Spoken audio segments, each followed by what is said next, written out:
What's up, guys? Farooqi Bros here, back with another podcast. And today, for you guys, we'll be talking about some of the films we've been seeing this month, as well as some D23 announcements and an upcoming superhero documentary that I think you guys might be interested in, especially longtime listeners of the podcast. So let's get right into it. And the first topic, we'll kick it off with the newest blockbuster juggernaut that's been hitting cinemas, and that's Alien Romulus. This movie is kind of like a renewal, a rebirth into the franchise, like a classic horror franchise. And while before we get into the quick review that me and Zion kind of go back and forth on, I want to see number one, how did the movie do for you, and then number two, how it compares to the franchise. This is an iconic franchise that has multiple layers. The lore goes very deep. I mean, I think there's a review I read that said that Alien is the most layered horror story that we've ever had in cinema. So, and I'm personally not even a horror guy, but when it comes to Alien, I make an exception.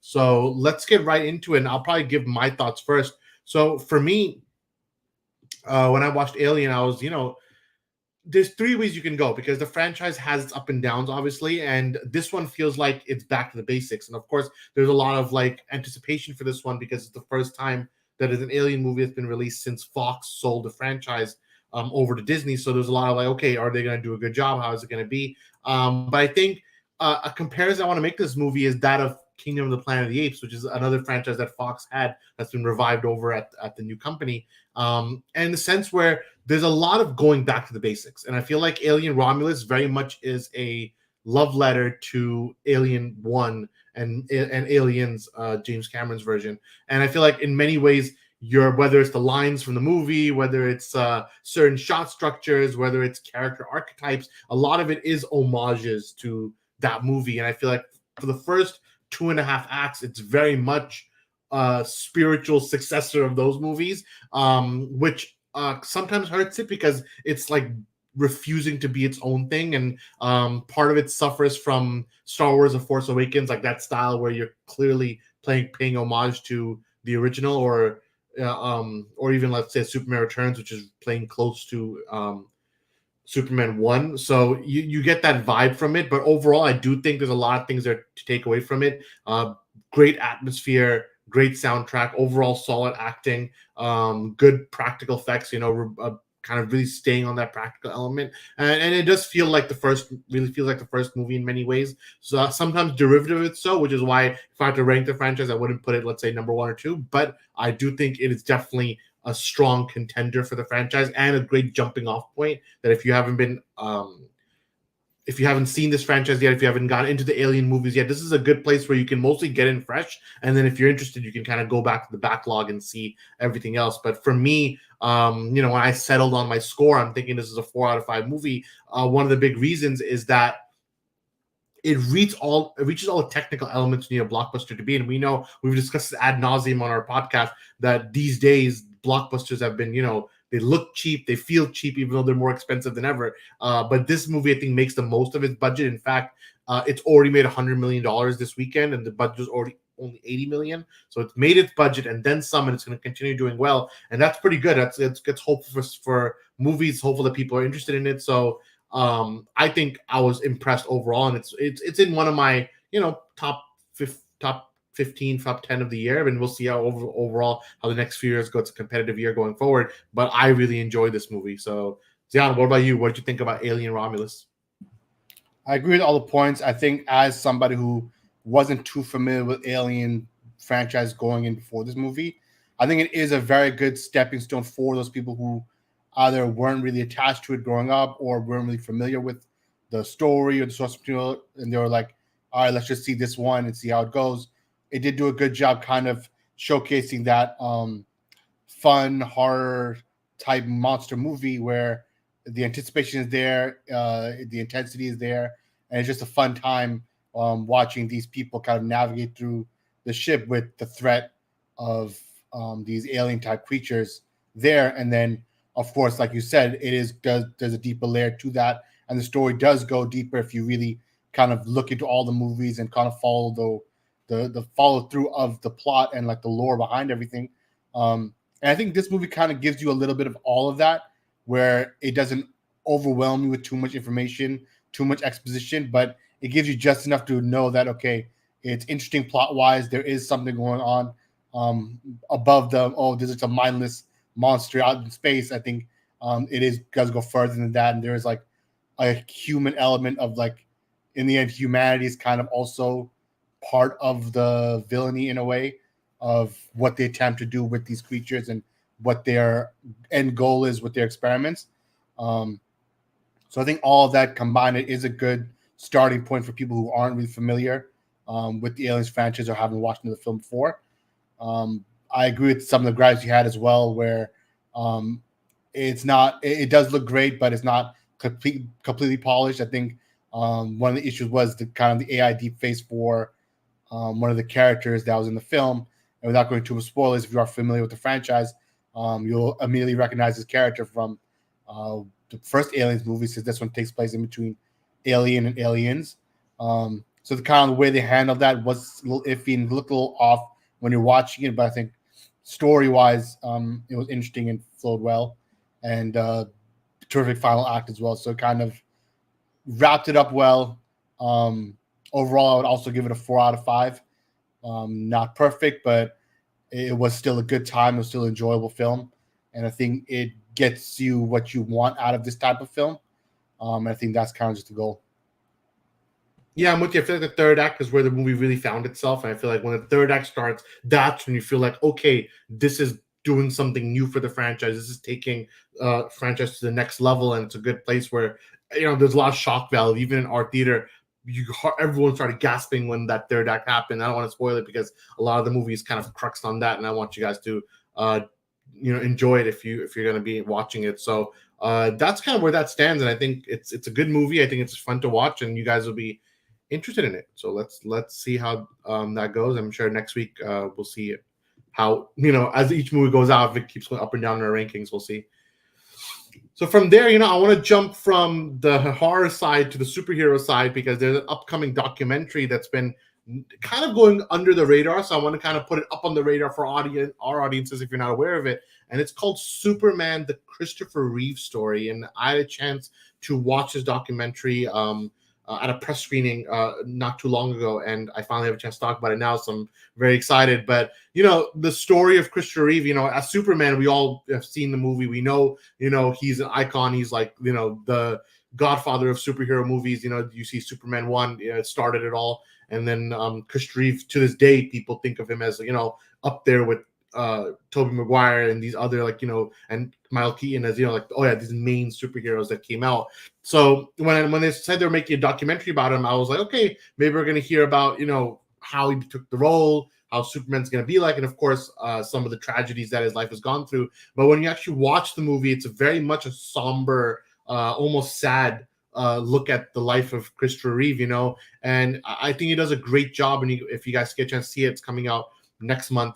But it does a great job going through the motions of this dual life, and I'll put the image up of like, hey, you have Superman and what does Superman represent and how Chris Reeve took that role and inspired kids and did amazing at the box office. I mean, with inflation, it made, $1.5 billion. It did it very well for its time. And as his Superman career is going, it's juxtaposed with his real life and eventually his accident in 1990s, I think 95, which left him paralyzed from the neck down. And the majority of the movie is about his paralysis and how Superman is this larger than life figure, but Christopher Reeve, the human, is going through all these different things. And I think they did a great job kind of getting to the human side of it, of how Christopher Reeve is not perfect, no one is, and it's the idea that he's trying to aim to be a superhero, but in real life he's going through his own trials and tribulations. I think they did a great job, and I think the people who joined the documentary, whether his family, his friends, other actors, I think a lot of good key testimonies of his time. And this movie did very well. I think it premiered at Sundance, if I'm not mistaken, and it impressed DC so much that Warner Brothers and DC straight up bought the movie. So it's officially, when it's releasing, it's going to release under the DC banner, officially the first movie for DC Studios, which is the rebooted universe, as you guys know. So this is kind of the debut of DC Studios. In fact, when you watch the movie, the documentary, the beginning of it has the new logo for DC Studios. So it's very much a product of the new universe, but it does have that film festival indie feel to it. Almost you could tell at some points where it switches from being an indie documentary to being a bigger Warner Bros. Documentary. You see, I don't want to spoil it, but there's some parts where you can tell that, okay, you have that Warner Bros. Feel to it now.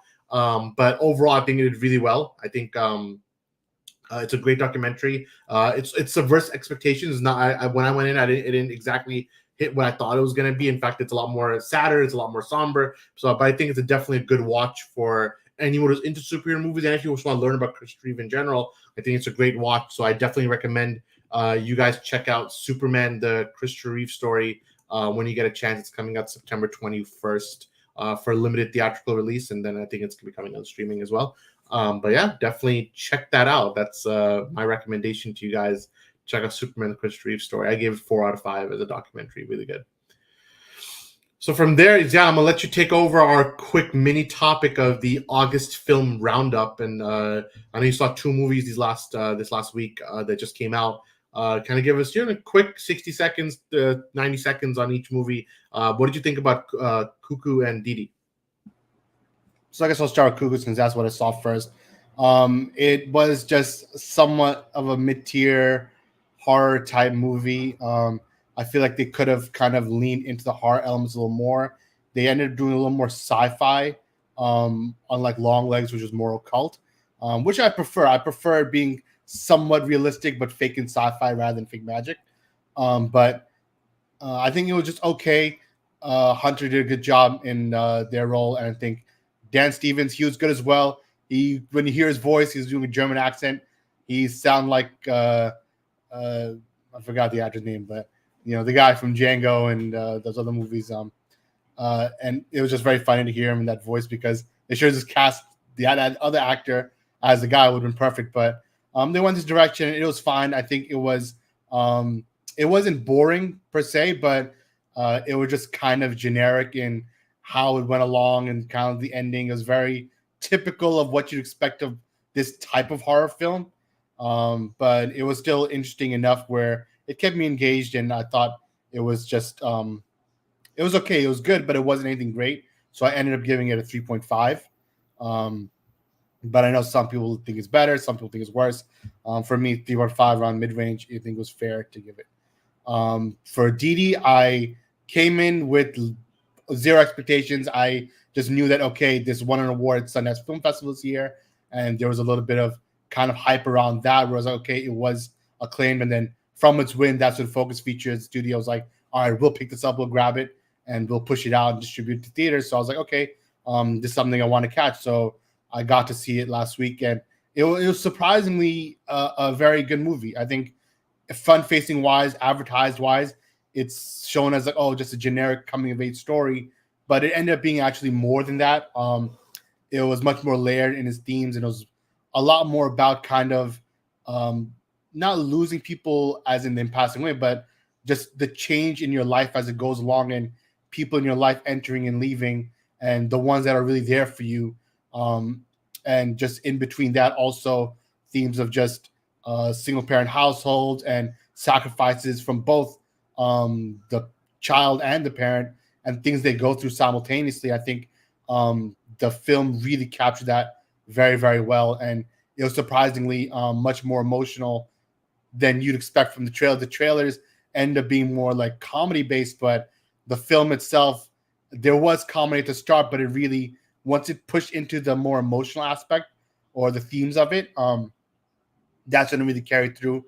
And you kind of just feel for Chris, who's the main character, as a kid, and kind of just him going through the motions of growing up and it not being an easy road. And I think it was enjoyable to see, and it also captured that cringy 2000s youth aesthetic very well. Obviously, myself growing up also in 2000s, it was also nostalgic based, kind of like that, where you felt that, oh yeah, that's how cringy and annoying we were as kids back then. That's how we talked.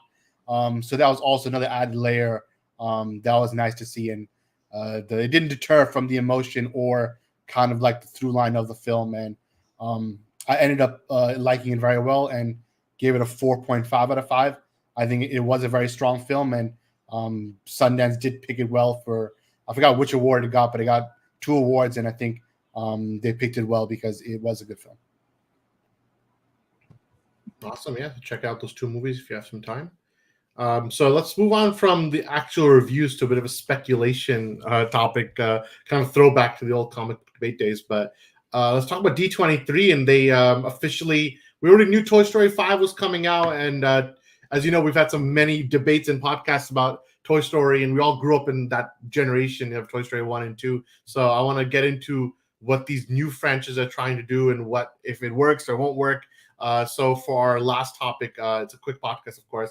We're gonna go through Toy Story 5 and will it be a worthy sequel? And we asked the question a lot, and we asked the question a few years ago when Toy Story 4 came out, and we were like, how are you gonna follow up from Toy Story 3 and make this movie? And we had a big debate whether the fourth movie lived up to the third movie, and I think it's all over the years. Maybe our opinions have changed a bit on Toy Story 4 and how we felt back then, but I thought it was a very strong ending, a bit of a subversive, as Umar would say, deconstructive take on Woody and the gang. But Toy Story 5 looks like to be a completely different film. It looks like it's going to be focusing on tech and AI, I guess, and the iPad kid, and how the toys are going to be dealing with this new generation, Gen Alpha or whatever Bonnie is in this movie. I don't know, but Umar, I'm gonna tap on you for this one. I mean, you're the resident Toy Story fan, I think. Do you think Toy Story 5, from what you've heard, do you think it's going to be a worthy sequel to the franchise?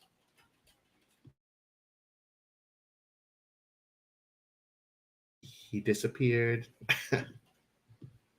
Maybe he's having technical difficulties. He disappeared. It's cooked. Well, Zian, what did you think about Toy Story 5?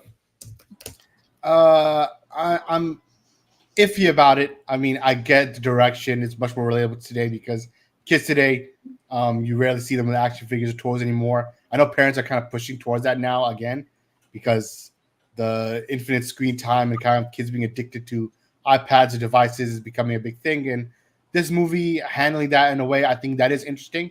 But again, the promo picture they showed, Woody's already back with toys. I know it's just concept art, but still, it's like I hope it's not quick montage and suddenly he's back. I hope they give it a little more better reasoning of why Woody would suddenly either abandon Bo Peep or kind of leave his new purpose, because you don't see Bo Peep in those pictures, you just see Woody. So I wonder how that goes. I don't want them to just gloss over the big decision of what they did in Toy Story 4. I want them to really handle it well, and I hope that happens. I think that part of it, plus the kids kind of moving away from physical toys, is interesting. The part about Buzz and AI and a lot of Buzz villains, it sounds absolutely garbage. I think it's going to be so boring. They've kind of Buzz has been a downward spiral since Toy Story 3, and I think this is just following suit with that, and they kind of don't know what they're doing with the character. So I'm worried for that. I'm worried that this one might finally be the one where it's like just ended. It's like you reach the mountain at Toy Story 3 and Toy Story 4 real iffy, but they ended up actually doing something really well with that as well. Toy Story 5, I feel like you're on very thin ice. If this doesn't hit, then they should just end Toy Story franchise, unfortunately, because once you reach the mountain, it's better just go off at top than keep pushing till you're garbage. Well, I don't know if it's that bad. I think character arcs end, but eventually you become caricatures. That's just how it is when it comes to sequelitis. The more you make a movie, the more times you keep beating a dead horse. As they say, you're gonna get derivative results. So when it comes to these movies, you can't strike gold that many times in a row. I mean, maybe Toy Story is the only franchise ever that had 4 straight. You can say 4 times they hit gold in terms of movies, though the fourth one, like you said, is not as good as the other 3 in most opinions, but I do think the ending of Toy Story 4 does hit. Umar, you're the Toy Story resident fan. We're going to try you again. You had technical difficulties before. But Can you guys hear me now? We can hear you, yeah. But what do you make of this concept of Toy Story 5 focusing on like the iPad kid, focusing on technology, focusing on how kids are moving away from toys, thinking about iPad? And what do you make of this concept that Woody is in with the gang again? How are they going to put him back in the movie when the whole fourth movie was about him leaving the gang? I think that they have to do it in a way where it's like, if he left in a very heartfelt way, then bringing them together can't just happen in like the first act. I hope it's like something maybe in the third act or the second, like halfway through the second act, they somehow, some way, they got to be together again. I do like making it relevant to today. Like, I like the concept of them tackling like the tech kid, and I think that like the idea of kids now playing less with toys but more with technology and whatnot, and how that would be for toys in general.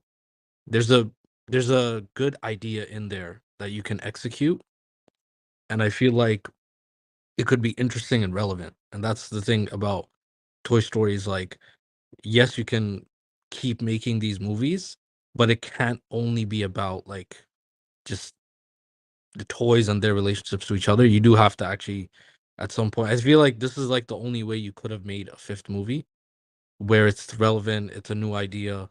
And I do actually think that even though Buzz has been on a downward spiral, I feel like because Toy Story 4 was so much about Woody and his like to him, like very much about him. Um, I feel like this one has a chance to make Buzz like the main kind of character. And because about technology, and Buzz is kind of the most techie out of the group, even though it's just he's a toy. I feel like there is a story in there that you could make that would be really, really good. And I feel like it might not be on par with like the best of the franchise has to offer, but I think it'll still be like, I think it'll be similar to 4. Maybe a little worse, but I think it has a chance to be like 4. Yeah, I think the writing team is from the first two movies, so I'm hoping this movie is gonna feel more like Toy Story 2. That's what I'm thinking. It's gonna feel like that because you're gonna need to bring Woody back into the fold, which requires a journey, kind of like how the toys took in Toy Story 2 to get Woody the first time back. I think that's something they've been looking for him.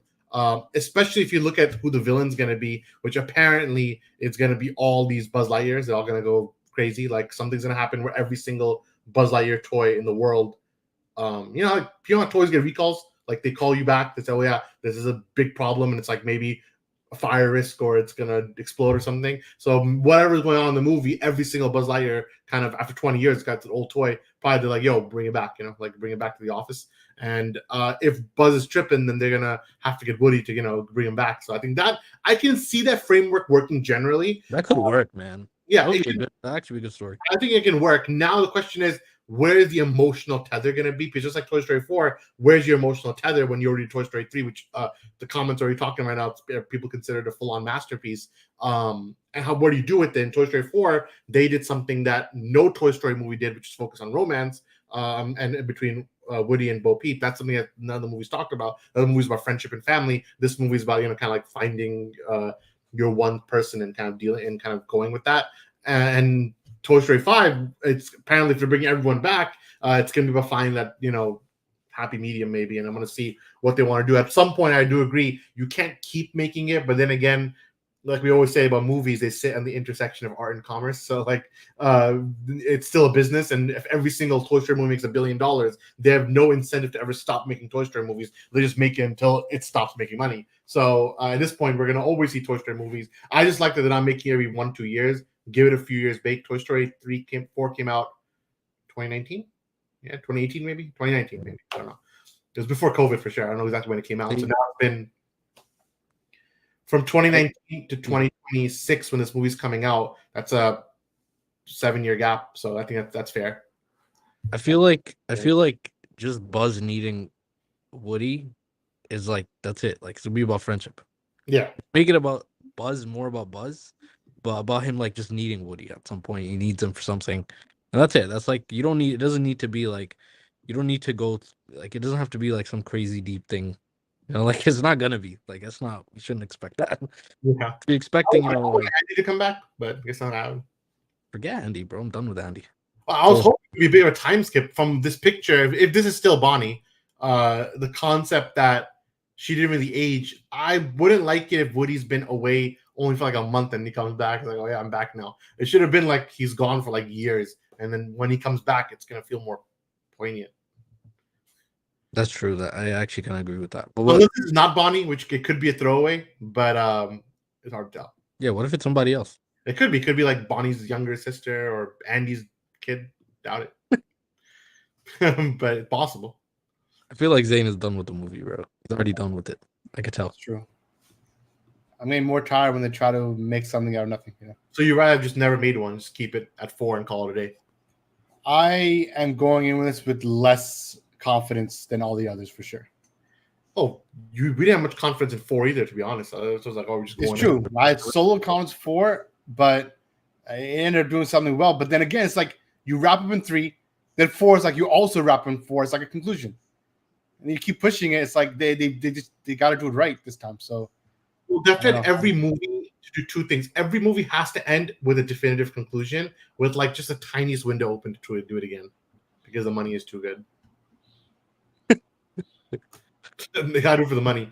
So we've got some comments in say Key jumping in saying I never saw the 4th movie. The 3rd film was just the end of a beautiful story after I graduated high school and went to college. I think we must be in the same age group, because I feel like when Toy Story 3 came out, I was that's 2010, right? Or something. 2010. So I was in 10th grade, something like that, or 11th grade. I was no. If it was 2010, I was in grade 10 or grade 11, which means I was close to finishing high school. That was a tough year for Charles. What about you? You were like in grade 8. Yeah, but it was all right. I wasn't that into LeBron losing year after year. That was that time. It was like, that's a pretty good time. We had the Miami Heat era of LeBron plus the Toy Story coming at the same time. But I get it. Like you're probably entering college when Toy Story 3 came out. That does coincide perfectly with Andy's generation, which is what they wanted. They wanted all the kids who grew up with Toy Story 1 and 2, and assumingly they'll all be close to getting into college, to give that same arc that Andy had. But even for us, end of high school, you still feel that arc to somewhat. And then Toy Story 4 came out like 2 years before I got married, which is like also that feels kind of like a marriage movie, like you're going to the next phase of your life.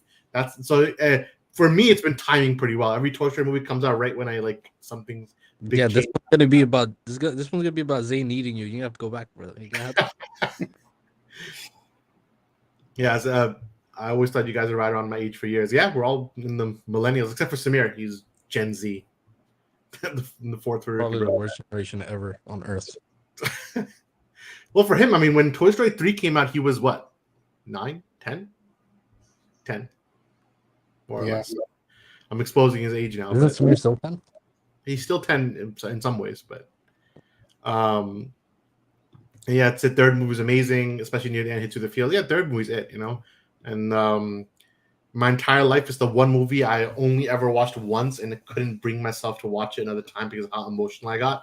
Yeah, Toy Story 3, I mean, you shed some tears on that one. Like, that ending is tough. The transition. When they're about to get burned in the trash, bro, and they're all holding each other's hands. That was it, bro. That was it. I thought it was over, to be honest. I was like, this is how they're gonna end it.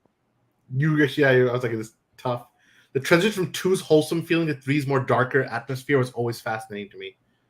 And even compared to 4, I feel like with 5, it's kind of predictable in the concept. It'll fall flat unless they pull something off in a different direction. Yeah, let's see.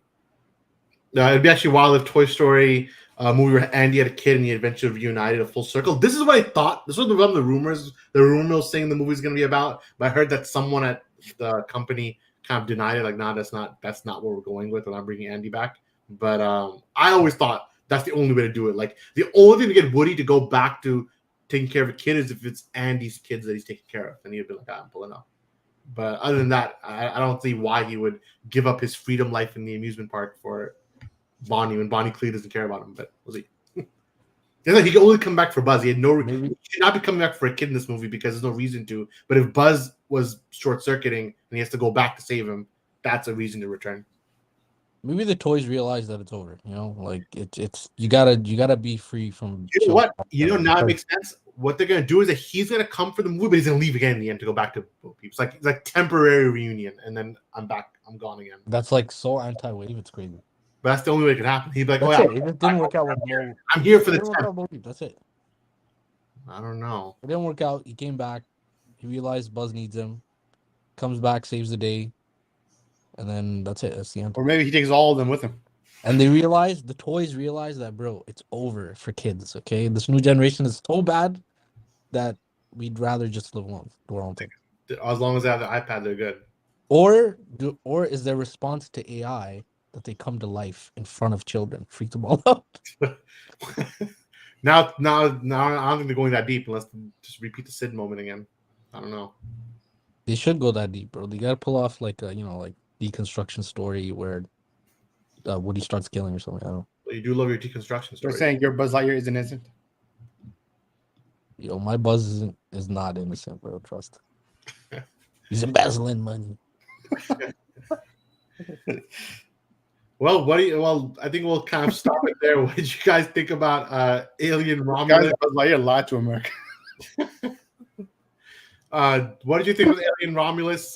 Superman, the Chris Reeve story documentary is coming out next month. Definitely check it out if you're into it. Cuckoo and Didi, new movies out for August if you're into it. And then Toy Story 5. Well, this is a debate we're going to touch on a couple more times, I can tell, as the first trailers come out and we get more information. I get a feeling that we'll be having this discussion more often, especially when we get all four of us back on again soon. So, also follow FRQ Gaming on TikTok, where I'm doing interesting videos. Where if you've ever heard of Skyrim, a lot of people, if you're a gamer, you know what it is. This guy. I've put AI into the game where now I'm making them try to question the reality and giving them existential crisis. It's interesting. It's hard to set up, so you won't see a lot of that content from other places. So if you want to see that, check out FRQ Gaming on TikTok. And it's doing really well. The video is last time I checked, so definitely check out our gaming side of the world that Zion is leading alongside a couple of our other family members, part of FRQ. But check it out. All right, from myself, from Zion, and from Umar, we're the Farooqi Bros. We'll see you next time. Peace out.